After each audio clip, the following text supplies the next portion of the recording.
Hey guys, welcome to the show. We're going to kick things off at the one and only Rock and Roll Hall of Fame in Cleveland, Ohio, with a special focus on JIm Morrison and the Doors. Let's check it out. We're here in Cleveland, Ohio at the one and only Rock and Roll Hall of Fame, and we're delighted today to have the curator of the Hall of Fame, Jim Henke, with us. Jim, welcome to Guitar Shop TV. Delighted to have you with us. My pleasure. Thank Jim, you. this is such a treat today. We're standing in front of the iconic JIm Morrison exhibition. Can you tell us a little bit about it? Yeah, this is an exhibit. It's a very interesting exhibit. It's a lot of things. Basically, all these items came from Jim's parents, and it's a really incredible collection because they had saved like every document related to Jim's career and to his life. Basically, it has his birth certificate, these notes that he wrote as a little kid to his parents, his Cub Scout uniform, report cards, all kinds of things like that. There's basically this break in the collection, and it sort of ends when he graduates from UCLA, and then it picks up again with a document that I wanted to talk about, and it's actually a letter that Jim's father wrote back in 1969 to a probation officer in Miami, Florida. In March of 1969, Jim and the Doors were playing a concert in Miami, and at one point, I guess he was very, very drunk, and at one point he asked the audience if they wanted to see his according to the people there. He allegedly then pulled it out and then simulated and then put it back in, and he was subsequently charged with lewd and lascivious behavior and public drunkenness. The case went to trial and he was found guilty, and then what happened is he ended up basically appealing the conviction, and then he ran off to Paris, and before it went back to trial he ended up dying. It was sort of one of the last events of his lifetime. But what's interesting is this letter that we have here. It's actually in response to this letter, and this letter is from the probation officer down in Florida. The probation officer wanted to know about, he was saying he was a little bit concerned about Jim's mental state and all that, and he wanted to know what interactions his father had with him. So his father wrote this response in October of 1970, actually. This is when it was going back to trial. It's a very sad letter because what he says is that he hasn't seen his son in about 5 years, and that and he points out that Jim was always an excellent student, which, again, all of the report cards and everything we have bear up to that. He pretty much got straight A's and all that. He went and was studying film at UCLA, and then that's while he was at UCLA is where he met the other guys and they formed the Doors. And what his father says in this letter is that he had basically told his son that he didn't like the idea of him being in a rock band, and that he had this great education and he should really use his education and get a real job and all that. And when Jim graduated from college, his parents were living in England at the time. They invited him to come over, and Jim didn't go. And then the Doors took off, and the rest is sort of history. But it's a very sad letter about a father who's fallen out of contact with his son. You know, and this is just so timely, just given the recent pardon. Right, that's exactly. Back in this past December, the state of Florida actually pardoned Jim and dropped the charges. Now that was cool. JIm Morrison was just amazing. Okay, from here we're heading uptown to the Iridium nightclub here in Manhattan, and we got a special interview and performance coming your way from Robby Krieger, the former lead guitarist of the Doors. Let's check it out. The Doors were founded in 1965 in Los Angeles by vocalist JIm Morrison and keyboardist Ray Manzarek.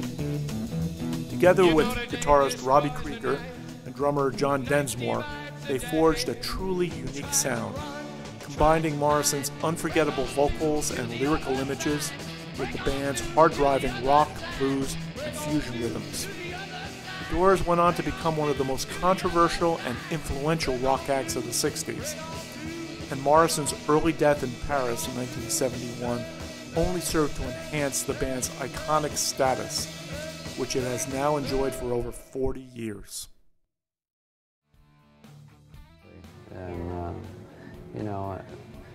we loved Miles Davis and Coltrane and all those type of players. We were all pretty much into jazz, and we wanted to be something a little different than most bands, and we couldn't help but be because of our influences.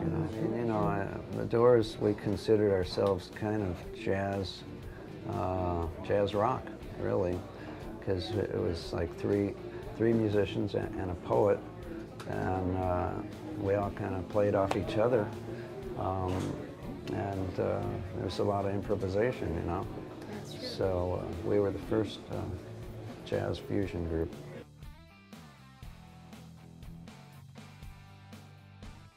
You know, the SG was my first electric guitar, and you know, the reason I bought it was because I went and saw Chuck Berry play one day, and I said, "Hey, you got a red guitar? I'm going to get one like that." I didn't realize it was a 335, so I went to the pawn shop and I said, "Hey, there's one," and it was an SG, so I bought it, and it was the cheapest one in the store too. So, and ever since then, I've always loved that guitar because, you know, it's got so many frets. For one thing, it's got the double cutaway, and it's you know, it's light. You know, Les Pauls were too heavy for me. They felt sluggish, you know. So for me, it's the perfect guitar. You know, for a long time I didn't play SGs. When I was playing fusion, I started playing 355s when I was doing my solo albums. But then about 10 years ago, my friend and road manager at the time, Marco Moyer, he always wanted me to play SGs. You know, oh, it doesn't look right for you to play a 335. You know, you got to get an SG. So I said, no, I don't want to play those anymore. And then, so finally he picked one up, a 67 from this a music shop that he found, and he brought it over and he said, hey, just try this, you know. And I said, wow, this is great, you know. And ever since I've been playing that guitar. So, and then Gibson finally came out with my SG, and it's an exact copy of that guitar that we bought back in, it's a 67. Did you put any other features into it, or you just kept it as a... The neck is actually from a Les Paul Jr. Okay. And it's got special wiring where you can put the pickups out of phase with a push switch and get that Peace Frog sound.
You gotta roll, roll, roll, gonna thrill my soul, alright. Roll, roll, roll, gonna thrill my soul. You gotta give it to John. Pump, pump, pump, it's a new day. Pump, pump, pump, do down. Jump, pump, pound, down, pound, to John. Pump, jump, pump, do down, oh yeah, right.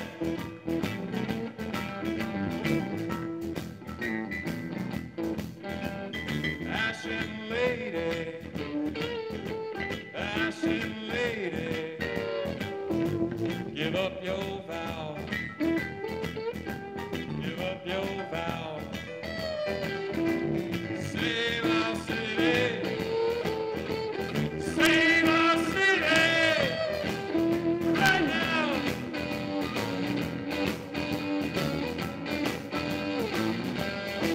Well, woke up this morning and I got myself a peanut.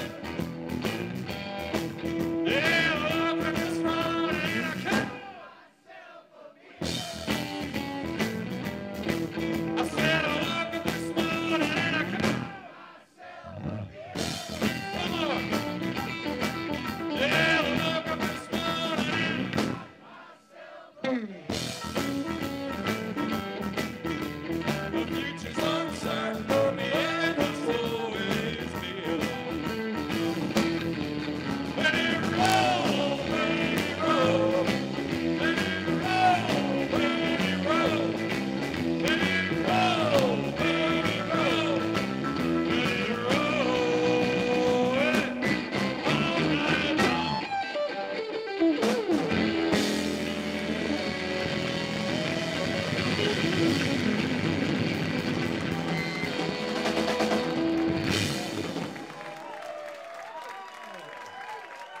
Robby Krieger, Evan on vocals.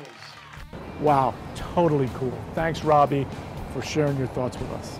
Okay, guys, that's it for now. We'll see you next time. Make sure you check us out on guitarshoptv.com or find us on Facebook. We got something new going on every day. See you soon.